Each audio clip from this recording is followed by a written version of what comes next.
I'm Dr. Nadya Mason. I'm an assistant professor of physics at the University of Illinois at Urbana-Champaign. My family moved around a lot. I was born in New York City and lived in Brooklyn for the first 6 years of my life.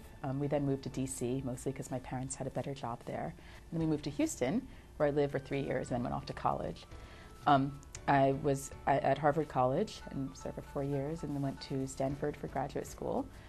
Came back to Harvard for a postdoc, and now I'm at Illinois. I was always interested in math and science. I was one of those kids who just, loved nature, loved running around, picking fruits off of trees and poking in anthills and seeing what the caterpillars were doing on any given summer day, which I think is really a basic scientific interest, being interested in nature, being interested in the world around you. I also just loved math from a very early age. I had little books where you could do math word games, and I'd go up to my room and just work on those for hours at a time. It was a lot of fun for me.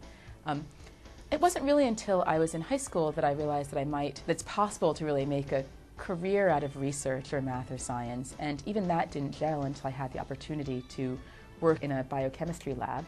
And it was really exciting. It was a lot of fun. I realized that you could just play around the lab, use pipettes and put things in beakers and lots of different activities. You just can think your way through what you're doing, and it was a way of working that I just really enjoyed. And so I think that gelled for me the idea that I wanted to be a scientist, and I wanted to even be an experimental scientist. My freshman year, I took classes in math, chemistry, biology, physics, astrophysics, and I realized that in all those classes, what I really liked best was the physics. So chemistry, not so interesting until we got to the atoms and the physical chemistry and what the atomic levels were doing, and that really made sense finally. It wasn't just putting things together, it just really made sense what was going on at the most fundamental levels. So at the end of that freshman year, I realized that physics really described the world in a way that I wanted to understand it, that it made sense to me, and that's what I wanted to focus on. Neither of my parents was a scientist. However, they very strongly encouraged me in my scientific interests, and they thought very highly of physics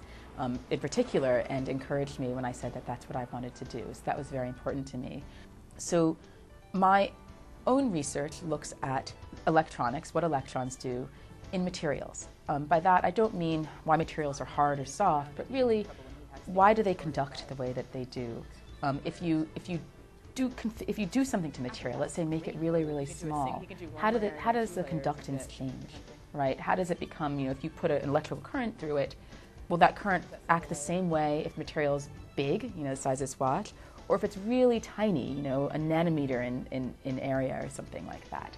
And it's actually very interesting because it turns out that material electrons act very differently when they're scaled down to very small sizes, right? You start getting something that's in between atomic physics of single atoms and what we call macroscopic physics, the physics of a spoon, right? And so in this in-between area, you start seeing a crossover between quantum effects and macroscopic effects. And they're also almost equal lengths, right? So actually this is a perfect one. He can get the same aspect ratio on these two and a thing in the middle, and then I guess ignore that one or keep it for future reference or something like that. So I look at materials like nanotubes.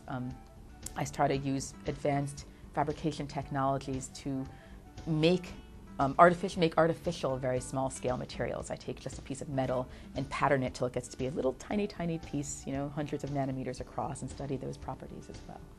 You have to be very careful at putting the top gate, what you use for your top gate, right? I think there's evidence that using regular ALD actually damages it, right? So people who put those PN junctions, for example, use a special kind of ALD to put a gate on top. Now that I'm faculty, I really enjoy having students, working with them. They're fun, you're with bright young people who are also interested in their work. It's a great environment to be in. Other faculty are also excited about what they do, interested in their research, your own research. That's also a nice environment to be, where people are excited about what you and they do. To go into physics, you don't have to go into academia.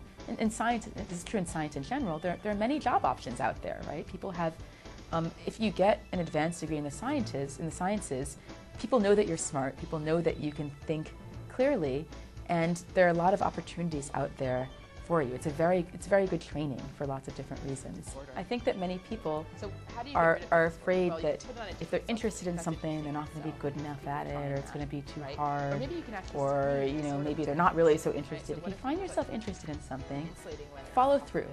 There are many different elements which I think fit together really well, giving me a really great community of scientists from the very youngest of undergraduates to the oldest, well-known professional scientists that I get to work with, interact with, and learn about what they do, and they get to learn about what I do, and I find that fun.